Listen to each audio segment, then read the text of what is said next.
So I'm going to start with a short introduction about 3D cities and especially about the GeoGlobal format. Then I'm going to talk about 3 customer projects we've done in the past. I named this across Europe, but to be honest, it's only Germany and the Netherlands. But okay. And we'll end up.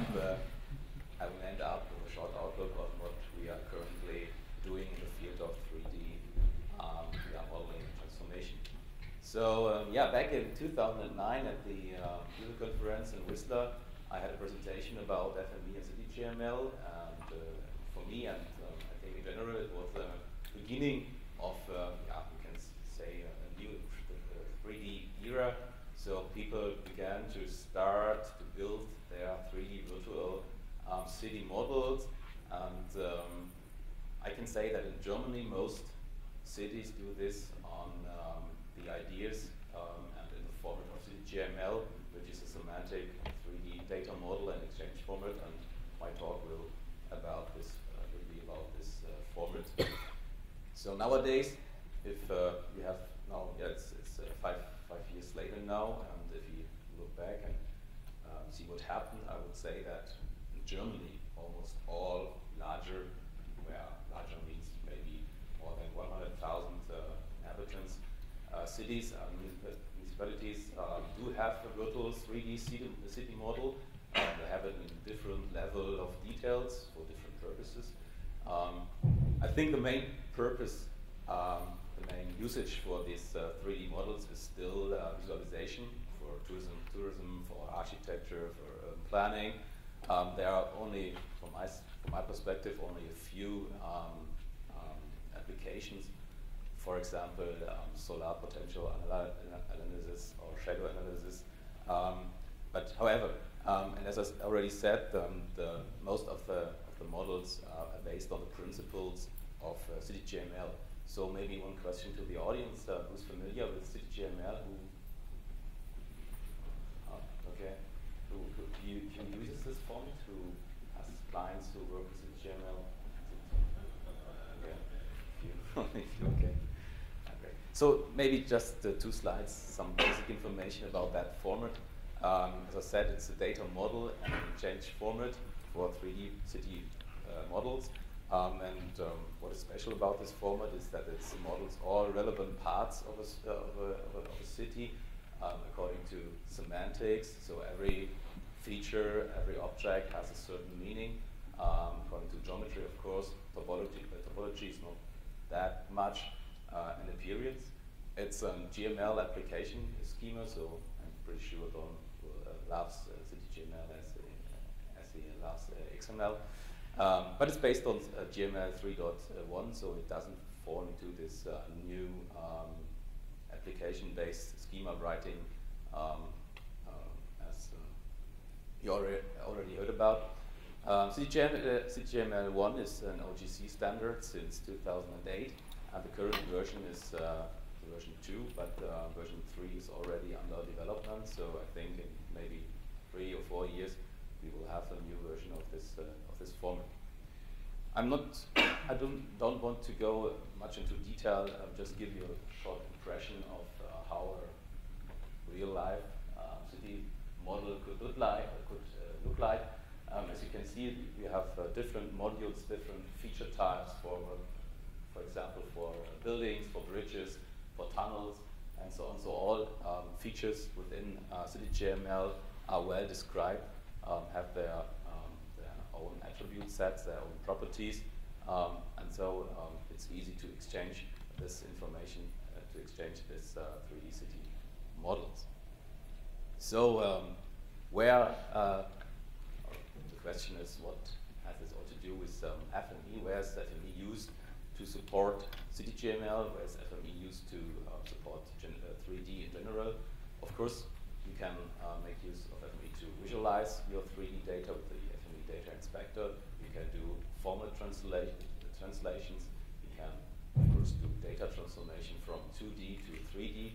We have already heard about that. Integration of BIM, CAD, LiDAR, and other GIS data, and of course for sharing and publishing 3D content.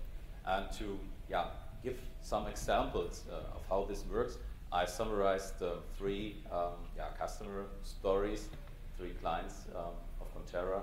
I want to explain to you what they do with FME, what they do with CityGML, and I chose the city of Karlsruhe, which was the first client we had that works with FME and CityGML in the early days around 2008 maybe.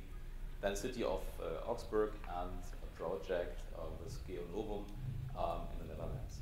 So first project, city of Karlsruhe, as you can see, to give you an idea how big Karlsruhe is. We have about 300,000 inhabitants, 180 square kilometers, and about 85,000 buildings from the cadastre.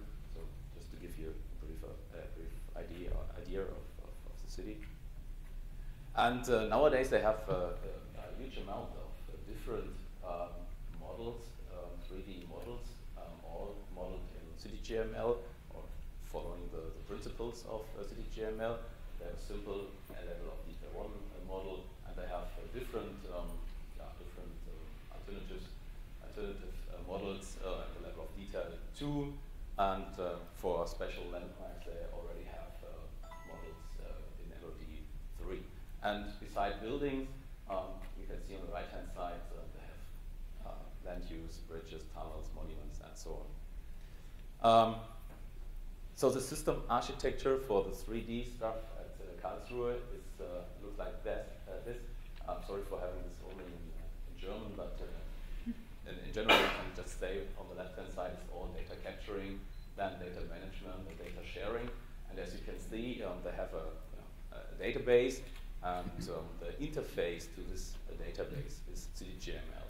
So whenever you want to put some data in that database, you have to create CityGML, and if you want to get data out, it's again CityGML, and then the final destination format.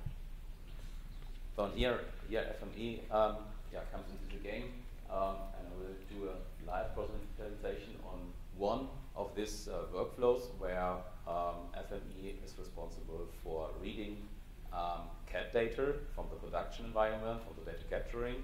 It's the level of detail 2 data, and write it into CityGML. And they use FME desktop, and the main goal was to have an automatic data transformation, so that whenever new buildings were produced, they can just hit the button and get CityGML out. So I hand over to the FME Workbench, and I already prepared this process. It is already simplified version of the complete process, and just to explain the main steps of what happened here. Beginning with the CAD data, I can just open the data inspector, that you get an idea of the buildings. And the interesting thing is that at the very beginning they thought about how can we model our data in our CAD environment, how can we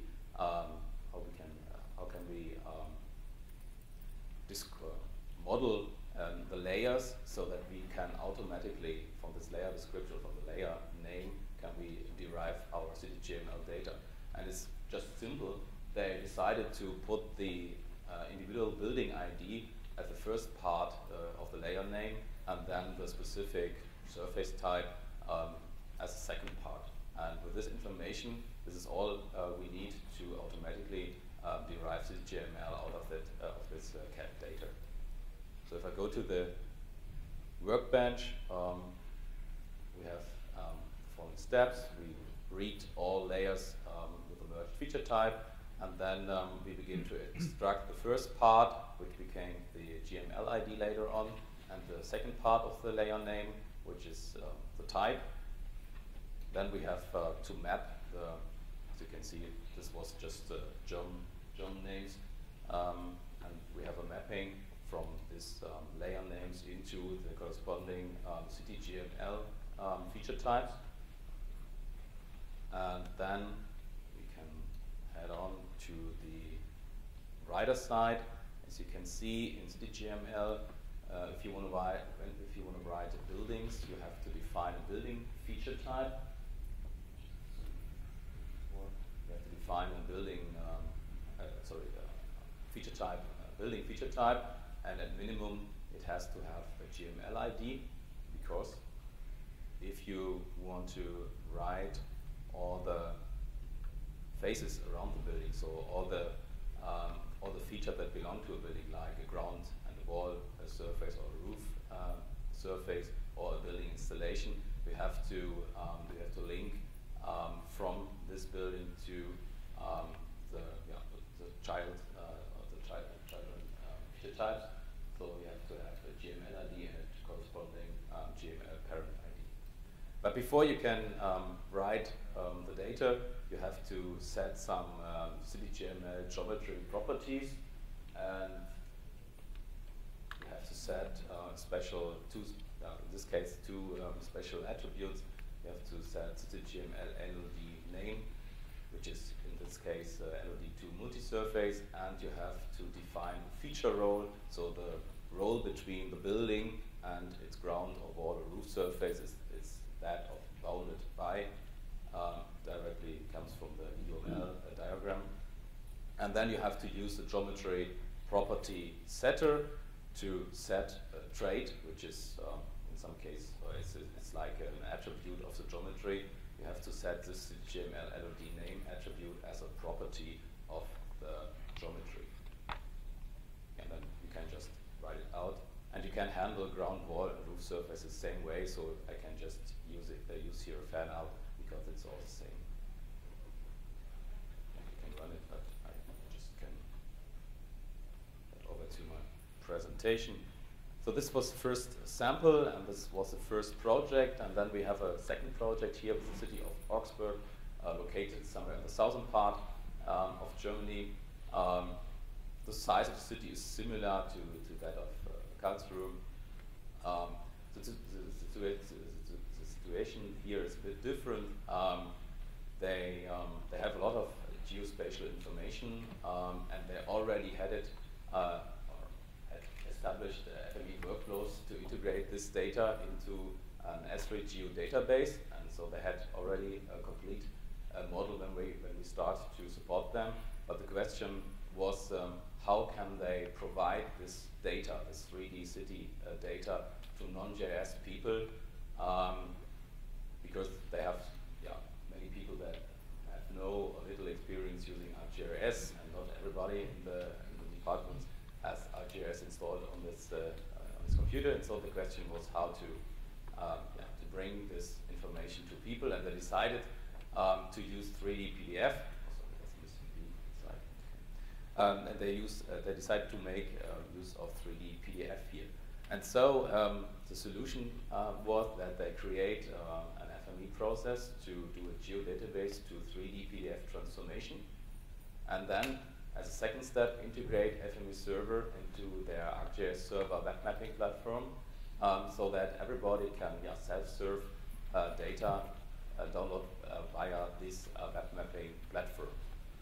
The solution is not public, so I can only give you some screenshots of how it looks like. So they have their mapping application here, and all you have to do is zoom in into the area of interest, draw a polygon, and click OK. I want to have a 3D PDF, and this is the outcome, and I can just show it as an example here. This is how it looks like. And the advantage of 3D PDF is that everybody has Adobe Reader on his computer, and without any plugin, you can just visualize these 3D models. Not sure, but in this case they have grouped some models on different layers, but you can also have individual layers for each building, for example. And then finally, a third project, which is different from what we did with the cities before. It's with the GeoGlobal, which is the Netherlands National Spatial Data Infrastructure Executive Committee in the Netherlands. So they are responsible for example, designing standards, or they're, for example, responsible for what we did there in a proof of concept. The idea was, or the idea is still, do an automatic construction of 3D data from 2D and laser scan data. So they established some rules how to automatically derive that 3D data from 2D plus laser scan data. And as a source, they make use of large-scale topography data, which is in the format of 2D in GeoCityGML. In Geo is an extension, so-called application domain extension of CityGML. They use this as a source data set, and they use the HN2 data as a source for laser scanning. And as a result, if you apply all these rules they define, you get out the 3D CityGML, again, ADE in Geo, so it's again an extension of the core CityGML format. And just to give you an idea, 2D input data and then automatically derive 3D data. The solution behind is a combination of an FME, of two FME workspaces and some tools that are developed at the Technical University of Delft. So we make a combination of two FME workspaces and these tools, and the complete workflow can be started, can be run through the FME Workbench, where you can put on, where you can just set your published parameter, define your area, define what you want to get out of the process, and then just we have this three-step process running workspace, tools, and again, finally again, a workspace. Just back. Yeah, maybe just some ideas on what's happening in the workspaces. On start workspace, we read the source data, and we do some point on polygon operations to assign laser data to the polygons, and then we write some immediate output files, which will be read again with this tools in the middle, and finally we make use of we use FME to write CityGML as a final destination format. So, and then I'm already at the point where I can talk about what we are currently doing. So we start to develop tools for ArcGIS, for their ArcGIS for 3D cities solutions to import and export CityGML into a geodatabase. And these tools will be shipped together or as a part of the ArcGIS for 3D cities, let's say templates.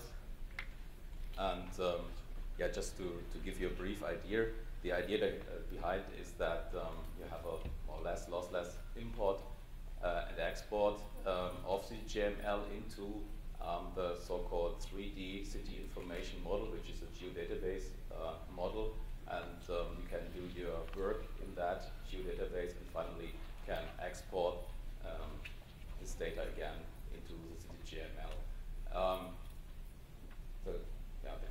Currently we support more or less all feature types, nearly all feature types, but the main focus is on buildings and all the building belonging to all the things belonging to the building. And if you're interested in learning about this ArcGIS for 3D cities solution, just check out this link. And with that, I'm finished, and thank you for your attention.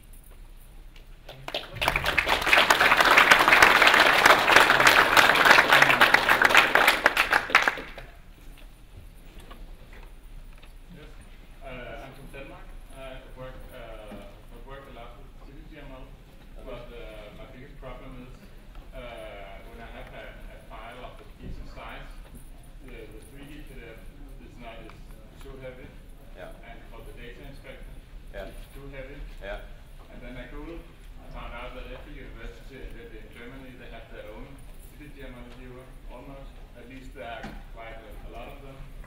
But they seem to be a work in progress. So I was wondering, if you have a large CityGML file, how would you view it? Yeah, that's a good question. So I think PDF is not the right way to have a very large. I think it's always for special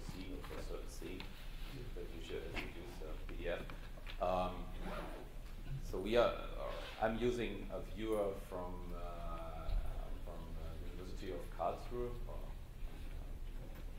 and I think this viewer can view a lot of CGML data, but I'm not sure how good the file can do. Okay. Just answer that Autodesk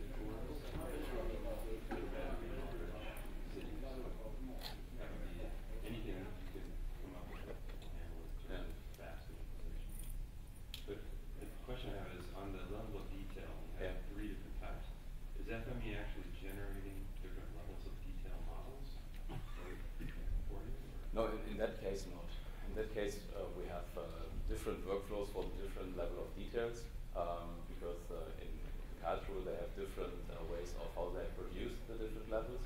So level 1 comes from GIS. I think they're using IGS to produce the level 1 information. But you can